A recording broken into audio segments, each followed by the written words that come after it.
Famous होने के लिए लोग हीरो बनने के लिए आते हैं, राइटर बनने के लिए नहीं आते।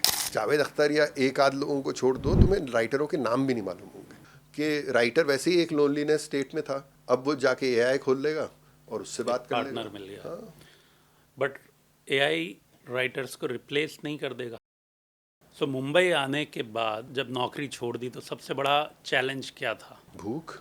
इससे पहले ये सवाल करना चाहिए खुद से कि मुझे राइटर क्यों बनना है। राइटर बनने से पहले जो राइटिंग का और राइटर होने का जो प्रोसेस है ना, वो थोड़ा सा मुश्किल है। Eventually cinema is the medium of the director. आप डायरेक्टर के पॉइंट ऑफ व्यू से पिक्चर देख रहे हो। फिर मुझे थोड़े अवार्ड मिल गए बहुत कम टाइम में, तो मुझे गलत फहमी हो गई कि शायद मैं अच्छा राइटर हूँ। It's very easy to be a copywriter because all you need to know is what is on the sun, around the sun and in the sun. अगर तुम्हें बहुत खुद पसंदी है ना, तो तुम लगातार खुद को रिपीट करते रहो, सेम बातें लिखते रहोगे, सेम चीजें करते रहोगे। When you get bored of yourself you start to write other people. Writing बहुत प्रॉफिटेबल काम नहीं है। So thank you so much, Darab. It's a pleasure having you at our podcast. Thank you for having me. So सबसे पहले तो ये बताएं आप कि ये कब आपके दिमाग में आया कि यार मुझे राइटिंग करनी है? मेरी ज़िंदगी बाय डिफ़ॉल्ट है ज़्यादातर चीज़ें। मेरे साथ ऐसा नहीं है कि मैंने कुछ प्लान किया और वो हो गया। मुझे एक चीज़ याद है कि मैं लिख बचपन से रहा हूँ और कुछ ना कुछ लिख रहा हूँ, नज़्में लिख रहा हूँ और नहीं तो ख़त लिख रहा हूँ। सो मैंने ख़त बहुत लिखे हैं ज़िंदगी के अंदर। मतलब भेजे भी हैं? हाँ। अच्छा। मेरे पास आज भी बहुत सारे ख़त हैं घर के अंदर, बहुत सारे। तो ख़त लिखता था मैं डायरी भी लिखता था। तो मेरा कुछ राइटिंग से अजीब सा रिश्ता रहा।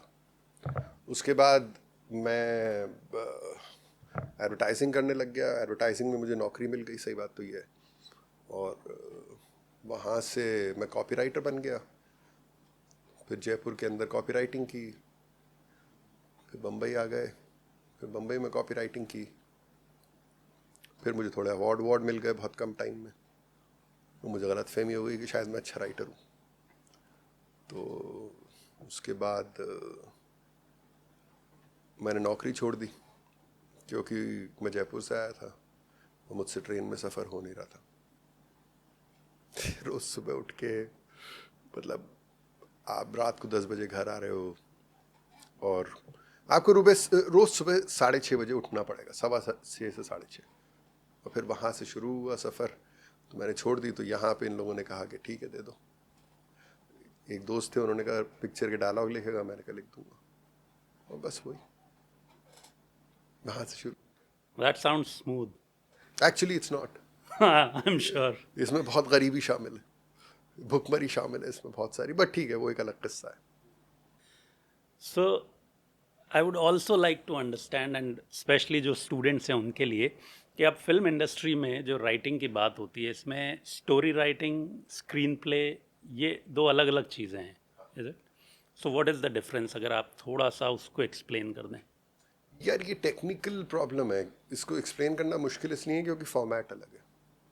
सो कहानी आप वैसे लिख सकते हो जैसे कि आप अखबार पढ़ रहे हो, पर स्क्रीन प्ले ना फॉर्मेट अलग हो जाता है। उसके अंदर डायलॉग, सिचुएशन, लाइक अगर आपको तुम्हें एक्चुअली ना उसका विजुअल दिखाना पड़ेगा इसके अंदर लोगों को कि स्क्रीन प्ले का फॉर्मेट ही अलग है। हमारी जो नॉर्मल स्टोरी राइटिंग होती है उसमें तो हम ऐसे ही लिखते हैं जैसे चीज़ें लिखी जाती हैं। उसके अंदर चीज़ें बदल जाती हैं। क्यों? क्योंकि वो शॉर्ट हैंड है राइटिंग का, और वहाँ पे चीज़ें टेक्निकल होनी शुरू हो जाती हैं। क्यों? क्योंकि आप ज़्यादा एक्सप्लेनेशन लिख सकते, आपने ज़्यादा एक्सप्लेनेशन लिखी तो पेज काउंट बढ़ जाएगा, पेज काउंट बढ़ा तो उसकी बजटिंग बढ़ जाएगी। So it's very technical, it starts to become very very technical. So what I say is के राइटिंग से शुरुआत करो, स्क्रीन प्ले पे ग्रेजुएट करो। पहले ये पता कर लो कि तुम राइटिंग कर सकते हो कि नहीं कर सकते हो।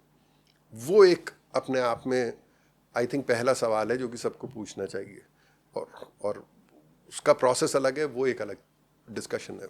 सो मुंबई आने के बाद जब नौकरी छोड़ दी तो सबसे बड़ा चैलेंज क्या था?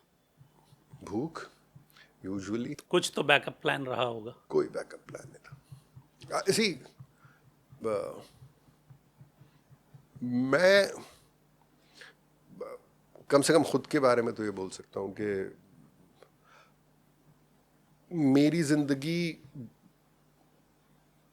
रैंडमनेस पे चल रही है, बहुत भयंकर। और मेरी जिंदगी में आज तक मैंने कुछ प्लान नहीं किया। ये जरूर है कि now that I look back and see my life, I can surely say कि कहीं ना कहीं किसी ना किसी फॉर्म में राइटिंग आनी थी ही, उसको मैं डिनाई नहीं कर सकता। बट प्लान करके कुछ भी नहीं हुआ मेरी जिंदगी के अंदर। चलिए, तो अब आते हैं हम नेक्स्ट सेगमेंट पे, which is craft of writing. So जो स्टूडेंट्स राइटर बनना चाहते हैं उनको डिसिप्लिन और इमेजिनेशन के बीच कैसे बैलेंस करना चाहिए? इससे पहले एक और सवाल है, ये सेकंड स्टेज है सवाल की। इससे पहले ये सवाल करना चाहिए खुद से कि मुझे राइटर क्यों बनना है, क्योंकि अगर आपने वो सवाल नहीं पूछा तो फिर दूसरा सवाल हमेशा मुश्किल रहेगा। सो सबसे पहले सबसे पहले क्लैरिटी ये कि कि क्यों बनना मुझे चाहते क्यों बनना चाहिए, और उसका मैं अक्सर सोचता भी हूँ कि आखिर उसका क्या है। एंड आई थिंक गालिब ने एक वो शेर कहा है ना कि हुई मुद्दत कि गालिब मर गया पर याद आता है, वो हर एक बात पे कहना कि यूं होता तो क्या होता। सो ये एक तरह की फिक्र है, और ये फिक्र के साथ या तो आप पैदा होते हो या वो फिक्र आप में कभी आती नहीं, कि वो हर एक बात पे कहना कि यूं होता तो क्या होता। थोड़ी सा ग्लोरिफिकेशन है सेल्फ, बट बहुत सारा उसमें वो भी है कि हाँ लोग मजाक उड़ाते होंगे मेरा पीठ पीछे। तो ये जो फिक्र है ना, क्या ये तुम्हारे नेचर में है कि नहीं है? क्यों? क्योंकि फिक्र तुम्हें सवाल पूछने के लिए मजबूर करती है, और एक राइटर को सवाल पूछना बहुत जरूरी है। क्यों? क्योंकि वरना वो जो लिखेगा उसके लिए वो सबसे बेहतरीन चीज होगी, वहां पे उसके सवाल खत्म हो जाएंगे।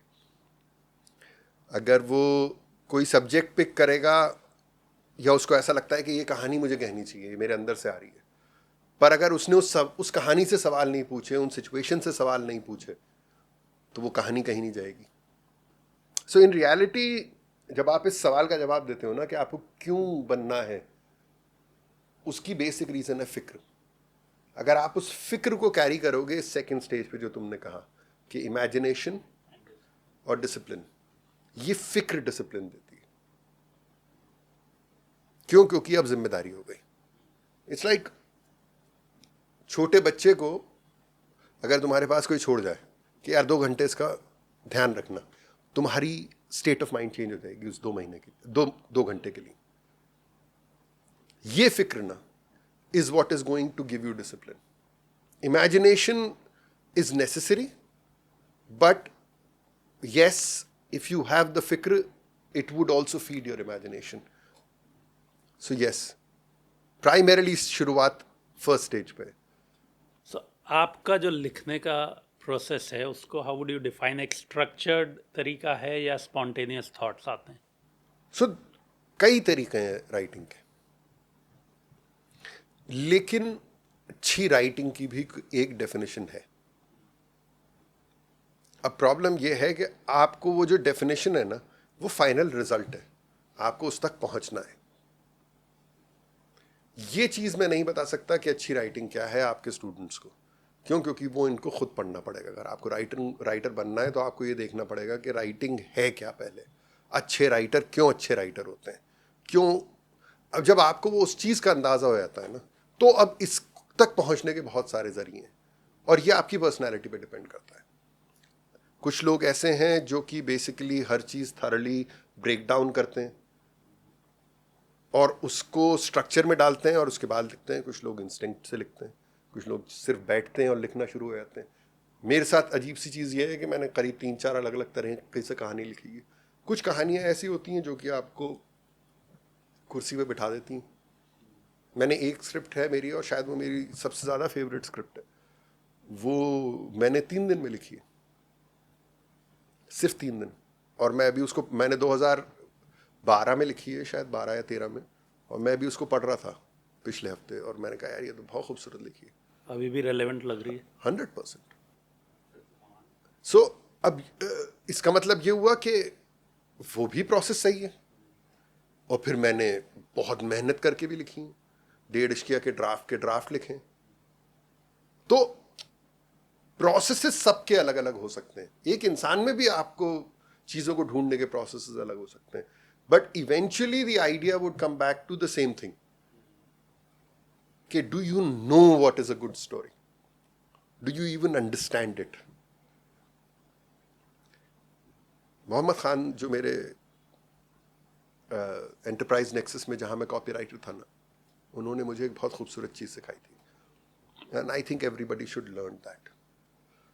It's called benchmarking. तो बेंचमार्किंग का तरीका क्या है, और ये करीब करीब दुनिया की हर चीज़ में एप्लीकेबल है। तो मैं कार का ऐड लिख रहा था, कार का कमर्शियल लिख रहा था, तो मैंने कुछ उनको ऑप्शंस दिए, उन्होंने कहा एक काम करो, 3 दिन तक कुछ मत करो, जाके ना जो दुनिया के बेस्ट कार एड्स हैं, कान्स जो जीते हैं, जो एडवर्टाइजिंग अवार्ड्स जीते हैं, या जो बहुत कमर्शियली फेमस हैं, वो सारे जाके देखो। और मैंने 3 दिन एक्चुअली वही किया। फिर उन्होंने मुझसे कहा कि एक काम करो, अब मुझे बताओ तुम्हारे फेवरेट एड्स इनमें से कौन से हैं कमर्शियल्स। तो मैंने कहा साहब ये है, फला है, फला है, फला है। मैंने उनको 3-4 नाम बताए। उन्होंने कहा अब ये तुम्हारा बेंचमार्क है,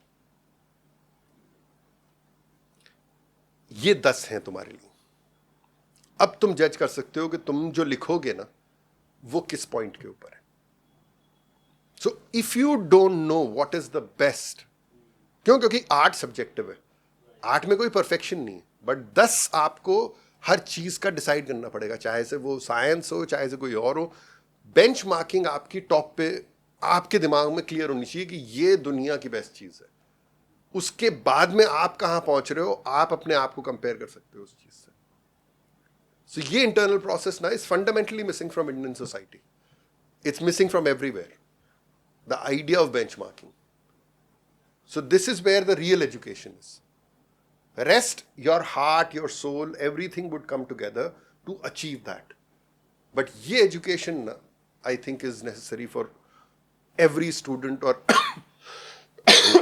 everybody who wants to make a name in just about any profession. हाँ, मुझे लगता है कि ये इतना स्पेसिफिकली बताया नहीं जाता, बट कई चीज़ों में प्रोसेस ये फॉलो होता है। Agreed. But see, the problem is, it's always easy to understand when you have a visualization of something. So why, क्यों जावेद साहब बेहतर स्पीकर हैं, उसके पीछे एक वजह है। जावेद साहब आपको कंटिन्यूसली एनालॉजीज देते रहते हैं, and that is what you need to achieve in everything.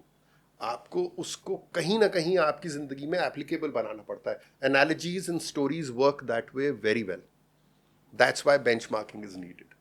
So now that brings me to the next question कि एक अच्छा राइटर होने के लिए क्या ज़्यादा ज़रूरी है, रीडिंग, ऑब्जर्वेशन या लिव्ड एक्सपीरियंसेस, जो अभी हम बात कर रहे हैं?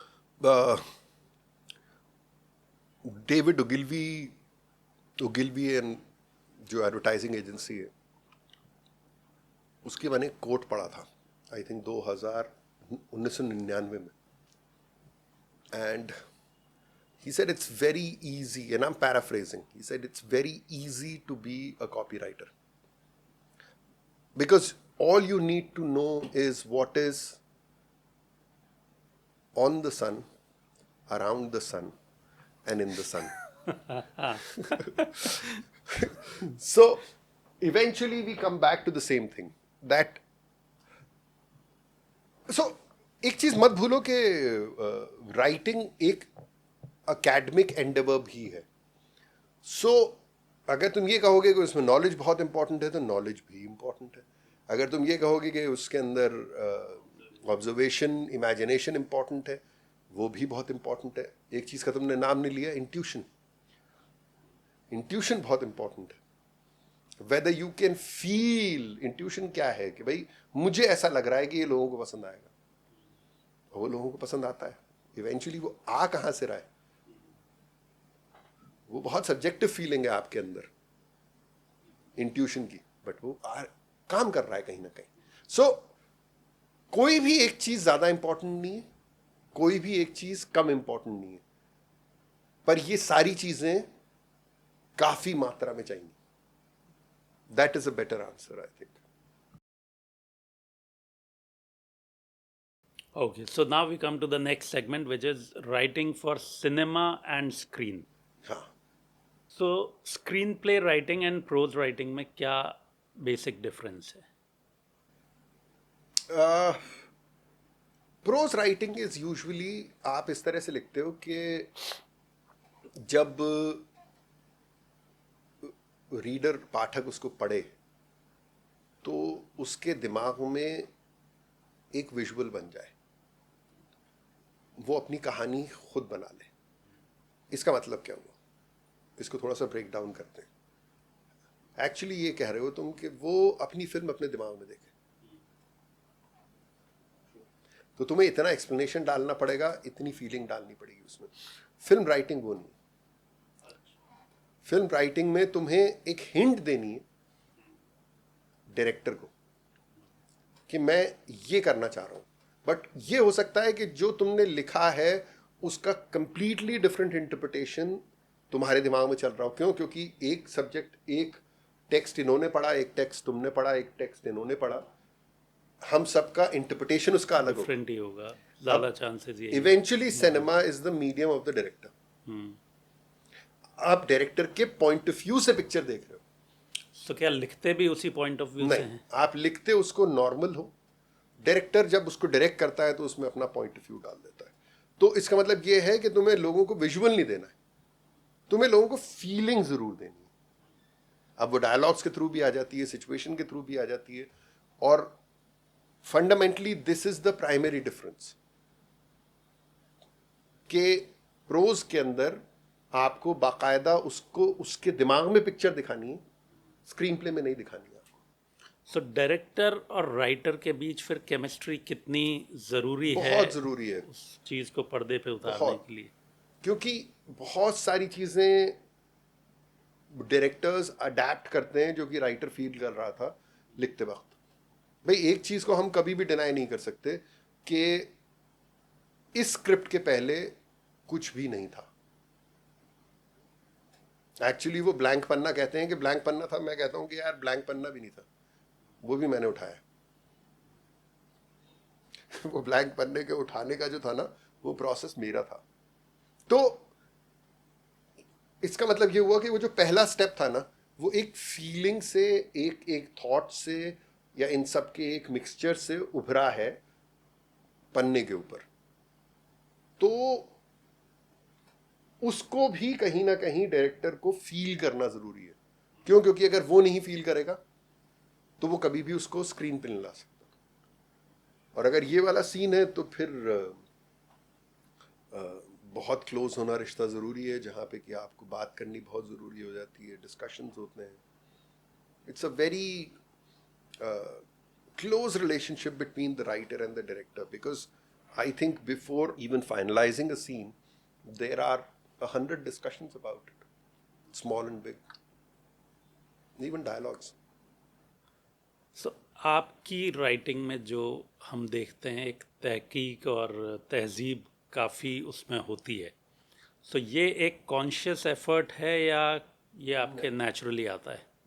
सब्जेक्ट वाइज है. अगर मैं ऐसी स्क्रिप्ट लिखूंगा जहाँ पे कि इसकी ज़रूरत नहीं है तो मैं उसको यूज़ नहीं करूँगा.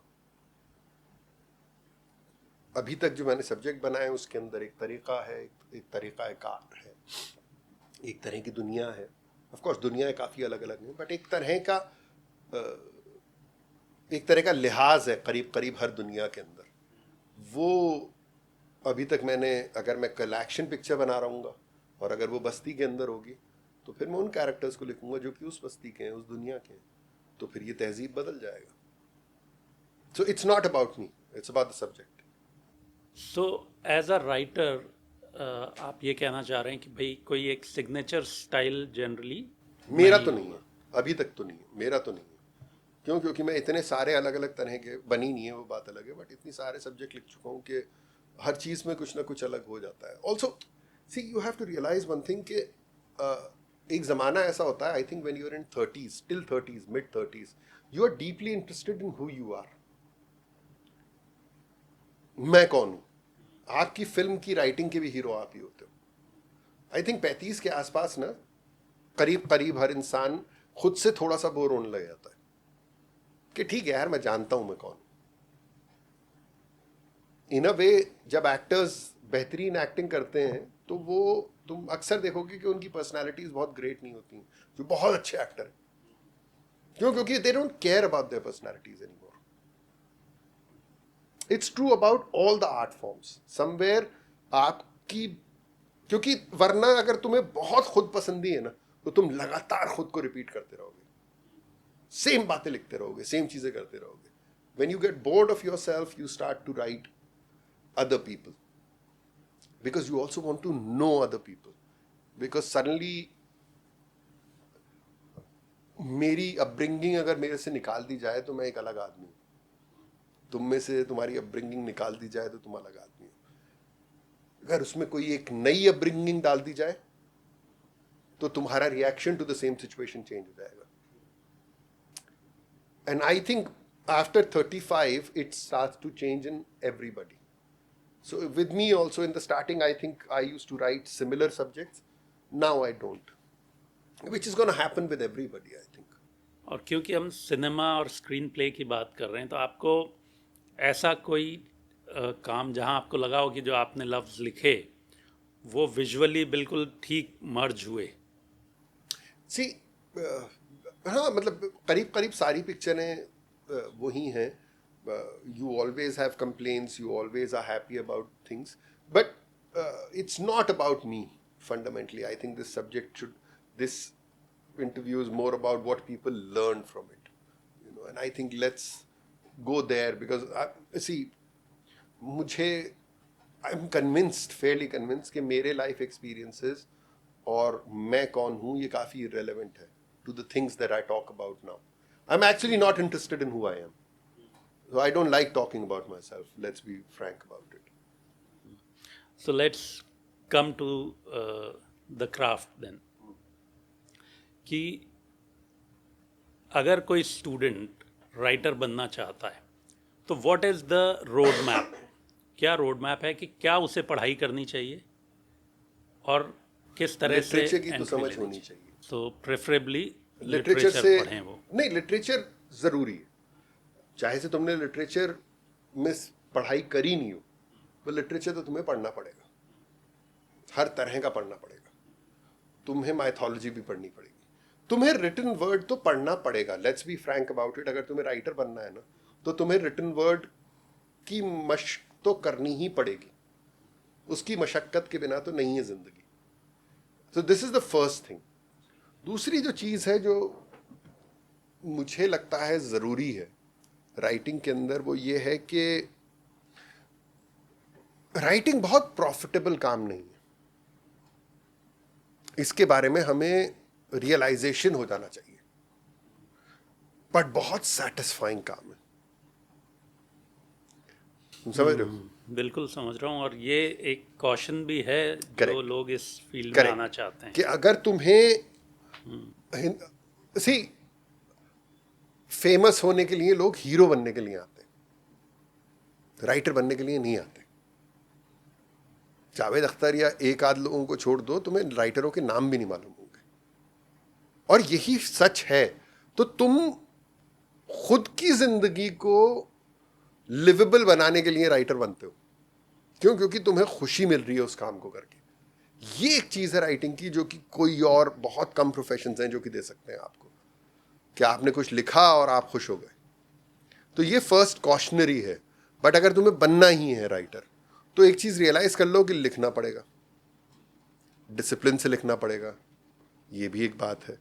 एक और बात है कि उसके अलावा तुम्हें सबसे ज्यादा इंपॉर्टेंट जो चीज है वो ये है कि तुम्हें थोड़ी सी ना मदद की उम्मीद छोड़नी पड़ेगी. तुम्हें चक्कर लगाने पड़ेंगे. क्योंकि एक प्रोसेस है फिल्मी दुनिया का कि तुम कुछ लिखोगे, तुम उसको पिच करोगे, तुम उसको ईमेल करोगे, कुछ लोग पढ़ेंगे, कुछ लोग नहीं पढ़ेंगे। इसके अंदर एक पीआर का भी पार्टिसिपेशन है कि आप कितने लोगों को जानते हो। अगर तुम ज़्यादा लोगों को जानते हो तो ज़्यादा लोग तुम्हारी चीज़ें पढ़ेंगे, बट इसका मतलब फिर भी ये नहीं है कि तुम्हें काम मिलेगा। क्यों? क्योंकि काम तो इसी वजह से मिलेगा कि लोग पढ़ें, उनके जो तुमने लिखा हुआ है वो इस लायक है कि बनाया जाए। तो स्टेजेस हैं अब हर एक चीज़ की। तो अगर सिर्फ शुरुआती बात पे हम छोड़ दें ना तो वो बेहतर है। राइटर बनने से पहले जो राइटिंग का और राइटर होने का जो प्रोसेस है ना, वो थोड़ा सा मुश्किल है और वो लोनली भी है। क्यों? क्योंकि ऐसा तो होगा नहीं कि हम दोनों क्रिकेट मैच खेल रहे हैं और मैं फिल्म भी लिख रहा हूं। क्यों? क्योंकि आइडिया आपको खाली बैठ के ही आता है। खाली बैठना बोरिंग है। यू सी, खाली बैठना बोरिंग है।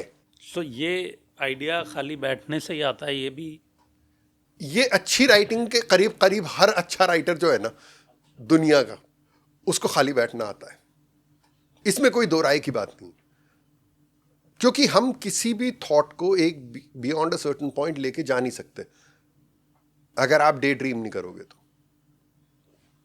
कोई भी थॉट उठा लो तुम दुनिया का, बेसिक से बेसिक थॉट, अगर तुम अपने दिमाग के अंदर, लेट्स से तुमने सफर किया है दिल्ली से लेकर बंबई तक का ट्रेन के अंदर, और अगर तुम यहां पे बैठे हुए अभी सोचना शुरू करोगे कि यार मैं ट्रेन स्टेशन में मैंने बैग रखा और ट्रेन में चढ़ा। अब अगर तुम सारी चीजें जो हुई हैं, बहुत इंपॉर्टेंट नहीं है कि वो बहुत खास हुई हों, बट अगर वो हुई हैं, क्यों? क्योंकि तुमने उस लम्हे जिए हैं। It's a long process to revise all that. ये खालीपन में ही हो सकता है, ये आप कुछ और करते हुए नहीं कर सकते। So that's why it's very, very also lonely job. So now tell me this thing कि भाई फिल्म इंडस्ट्री में जो राइटर्स हैं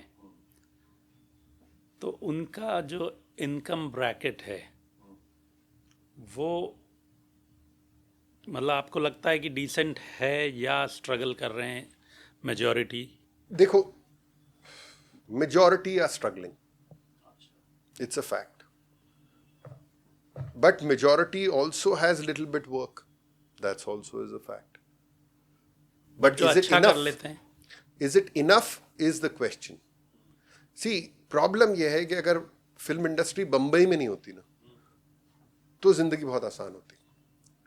बंबई शहर बहुत महंगा है,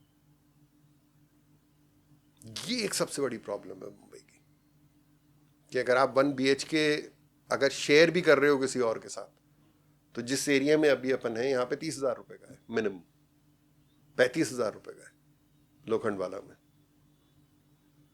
अब अगर 2 आदमी उसको शेयर भी कर रहे हैं, 1 BHK कोई, 3 ज्यादा हो जाते हैं 1 BHK के लिए, 2 तक बर्दाश्त कर सकते हो आप, तो भी आपको 15 से 20,000 रुपए महीना सिर्फ और सिर्फ किराए के कमाने। एवरेज इनकम हिंदुस्तान के अंदर 90 आई थिंक 84% लोग 26,000 रुपए महीने के नहीं कमाते हैं यहाँ पे पूरे हिंदुस्तान में। 84% लोग 26,000 रुपए महीना नहीं कमाते। तो ये राइटर तो कमा रहा है इतना तो कम से कम। सो इसका मतलब ये है कि वो अपर ब्रैकेट में तो है 16% के, 16-15% जो भी मान लो आप। बट हाँ, अगर तुम ये सोच रहे हो कि मैं राइटर बन के और बहुत अमीर बन जाऊंगा तो ये मुश्किल काम है। ऐसा नहीं है कि नहीं हुआ है, बट ये मुश्किल काम है कंपैरेटिवली, मतलब हाँ, as डायरेक्टर compared बन के to- तुम ज्यादा पैसे कमाओगे, एक्टर बन के तुम ज्यादा पैसे कमाओगे, राइटर बन के तुम पैसे कम कमाओगे, इज्जत बहुत कमाओगे, पैसे कम कमाओगे। ठीक है, अब आते हैं नेक्स्ट सेगमेंट पे, which is future of writing. तो जब से एआई आ गया है तब से आपको क्या लगता है कि ये राइटर्स को रिप्लेस कर देगा या राइटर्स को हेल्प करने के लिए काम आएगा? सो न्यू आइडिया इवेंचुअली, सी राइटिंग ना न्यू आइडिया पे डिपेंड करती है। न्यू आइडिया 2 चीजों से आ रहे हैं, एक तो खाली बैठने से और दूसरे एक्सपीरियंसेस से। तो एआई को आप बोलें कि कोई नया आइडिया दे दो तो वो नहीं दे पाएगा? देगा, जरूर देगा, बट वो जो नया आइडिया होगा ना, वो थोड़ा सा उसने कहीं पढ़ा होगा, वो शेप और फॉर्म चेंज कर रहा होगा कि देखो जॉनर चेंज कर देते हैं इसका, राइट, कहानी यही रखते हैं, तो वो थोड़ा सा ना उसका उसका उसकी शक्ल अलग होगी। हम लोग क्योंकि जिंदगियां जी रहे हैं ना, तो यहां पे सी आई थिंक बहुत सारी चीजों में एआई और राइटर्स जो हैं वो एक दूसरे के साथ भी काम करेंगे। लाइक मैं कुछ चीज़ों का डिस्कशन करता रहता हूँ एआई के साथ, एंड इट हेल्प्स मी। क्यों? क्योंकि राइटिंग इज़ अ प्रोसेस जहाँ पे कि आप खुद से बात कर रहे हो, बट एक हद के बाद आप खुद से भी बात करते करते आपको लगता है कि नहीं यार, मैं इसके सही जवाब नहीं दे पा रहा हूँ। क्यों? क्योंकि मैं लिमिटेड हूँ ना। तो आप पुराने ज़माने में एक्चुअली ये होता था कि अब आप कोई एक ऐसा आदमी ढूंढते थे जो कि सीनियर होता था, आप उससे बात करते थे, वो आपको जवाब देता था।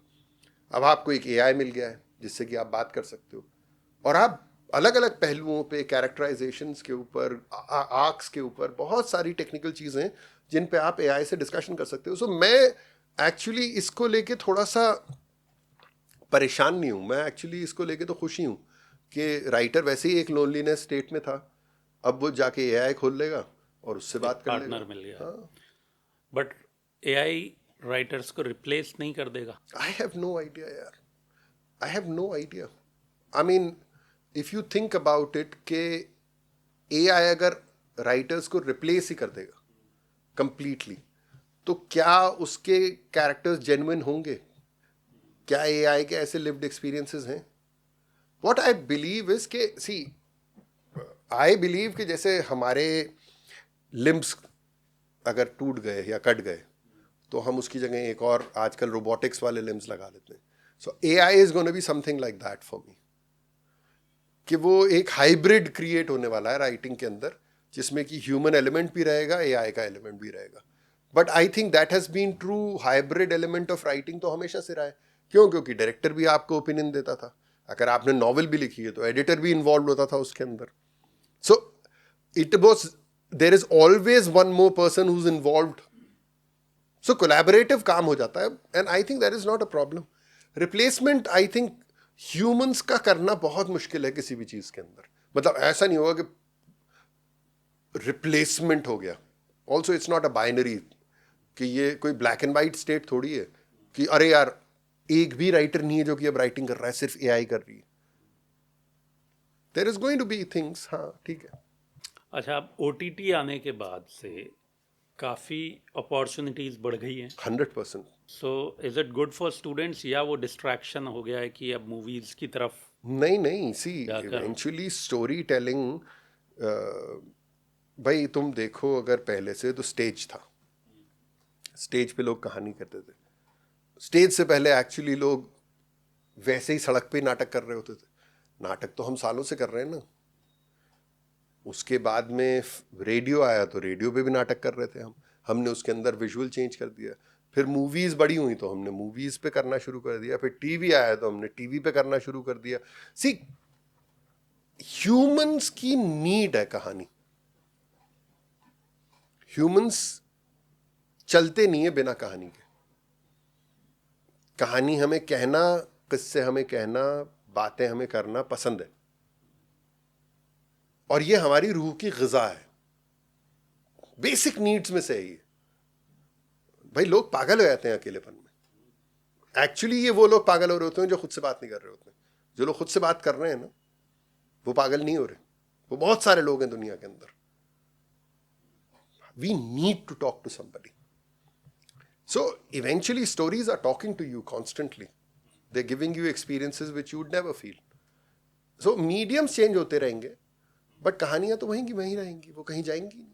तो 10 साल बाद की अगर बात करें, आपने क्योंकि पिछले 20 साल से इस पूरे सिस्टम को इवॉल्व होते हुए देखा है, तो अगले 10 साल में आप किस तरफ जाते हुए देख रहे हैं राइटर्स के प्रोफेशन को?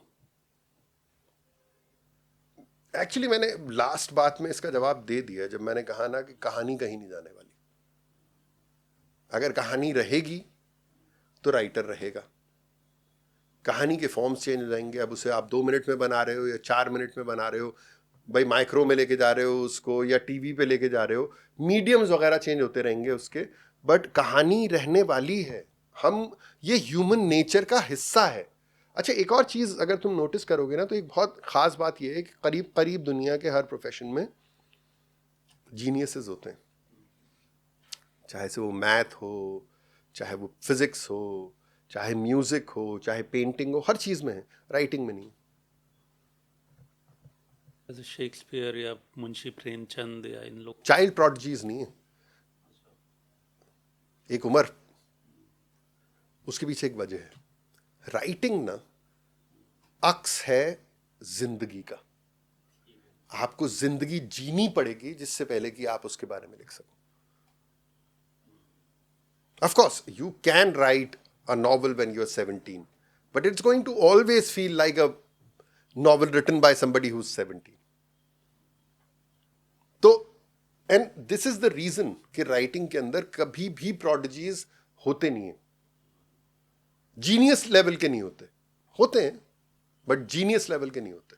ऐसा नहीं होगा कि तुम कभी पढ़ोगे कि यार इस 12 साल के लड़के ने भाई बुकर जीत लिया, इतनी भयंकर इतनी महान किताब लिखी है इसने। It's just not possible.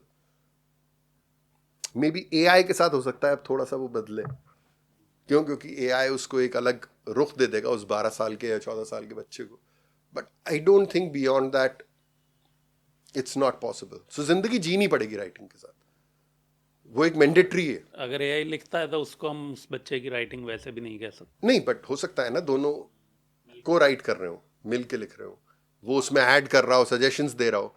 Because I can feed, मैं अक्सर करता हूँ, मैं सीन अक्सर फीड कर देता हूँ जो मैंने लिखा है, एंड आई आस्क हिम कि क्रिटिकली एग्जामिन कर कैसा है इसको, and it does a fairly adequate job of analysing it, कि हाँ मुझे ये लग रहा है, मुझे ये लग रहा है, मुझे लग रहा है यहाँ पे कैरेक्टराइजेशन थोड़ा सा आउट ऑफ कैरेक्टर हो रहा है, can you bring it back, इस बात को इस तरह से कहा जा सकता है क्या? It works. चलिए, सो नाउ लास्ट में I would want you to summarise a road map for students. कि भाई पहली चीज़ तो आपने बताई कि सबसे पहले पूछना है कि आपको राइटर बनना है क्या और क्यों बनना फिक्र, फिक्र है कि नहीं है तुम? हाँ, एंड देन लिटरेचर पढ़ें, बिल्कुल। And then how do they come to. Literature ही नहीं, हर चीज में कहानी है, और डिसाइड करो कि तुम्हें कौन सी कहानियां पसंद है। जरूरी नहीं है कि जो क्लासिक्स, क्योंकि अक्सर ऐसा हुआ है कि एक ज़माना था जबकि, क्योंकि मैं कम पढ़ाई लिखाई के बैकग्राउंड से आया था, मैं उससे पहले बहुत अच्छी पिक्चरें देख चुका था, और फिर मैंने क्लासिक्स पढ़नी शुरू करी, कुछ क्लासिक्स जो मैंने नहीं पढ़ी थी पहले, और मैंने रियलाइज़ किया यार ये इतनी अच्छी नहीं है, मैं इनसे बेहतर पिक्चरें देख चुका हूँ। बट एटलीस्ट एक क्राइटेरिया बन चुका था। सो गुड टेस्ट ना is very very necessary. Why? Because if you don't have good taste, it is you would never be able to achieve something great. It's true about anything actually. Good taste is very very necessary. Right, so now let's come to the last segment, which is a rapid fire round. So Rapid fire. हाँ, Karan Johar. Anyway. so सबसे पहले एक book जो आप बार बार पढ़ना पसंद करते हैं। It's not the best book that I've read, but one book which is very close to me, and it's such a thin book, but I don't know why, because of my life experiences or whatever. It's Old Man and the Sea, Ernest Hemingway. I don't know why because I have a copy of it, and every now and then I just don't know why I pick it up. There is something very enjoyable and very nice about that book. I like that old man's journey and that fish. I just don't know. So Old Man and the Oh, Sea that's is something nice. which repeats in my life. Now that I'm thinking about it, not that I've ever thought about it, but yes, Old Man and the Sea. Not the best book though. हाँ, so the best book that you have read. I can't decide. Any book that you would recommend students to read before getting into Writing? यार बहुत सारी किताबें हैं अभी। हाँ, तो एक दो के। यार ऐसे अब मेरे को नाम याद नहीं आ रहे, बट मैंने कम से कम नहीं तो 8 या 10 किताबें तो मैंने ही पढ़ी होंगी अलग अलग स्क्रीन प्ले राइटिंग के ऊपर। But the easy way is Google best books on screen writing, and I think it gives you a good rating, क्योंकि मैं थोड़े दिनों पहले देख रहा था एकदम से एड हॉक ना, मुझे नाम याद नहीं आते चीज़ों के, but yes Google it, best books on writing. और एक्चुअली बुक्स की भी ज़रूरत नहीं है, start taking help from AI। What is good screen play, how do I go about doing it, मेरे पास ये कहानी है, तुम्हें क्या लग रहा है, तुम मुझे क्या करना चाहिए, हिंदी में लिख रहे हो हिंदी में लिखो, तुम तमिल में लिख रहे हो तमिल में लिखो, अंग्रेजी में लिख रहे हो अंग्रेजी में लिखो। बट आई थिंक आज के ज़माने में तो स्टूडेंट्स के पास इतनी बड़ी AI की एडवांटेज है ना कि वो खुद आपको 50 चीज़ें ठीक कर देगा, and I think every student should make use of that. Great. So it was Thank you. lovely talking to you. Yeah, And I'm sure जो students राइटिंग को करियर बनाना चाहते हैं उनको काफ़ी कुछ इससे आइडिया लगेगा कि भाई आपको एंट्री कैसे लेनी है, क्या सवाल आपको खुद से पूछने हैं before you decide to get into writing as a career. और फिल्म इंडस्ट्री में आने के लिए और फिल्म इंडस्ट्री में आने के बाद किस तरह से स्टोरी राइटिंग आप कर सकते हैं, किस तरह से लोगों को अप्रोच करना होता है, और कितना इसमें आपके लिए लाइफ में क्या क्या अपॉर्चुनिटीज़ आपको मिल सकती हैं। तो thank you so much Dara, it was Thank you, fun bhai. Thank talking you to for you. having me here, and thank you so much.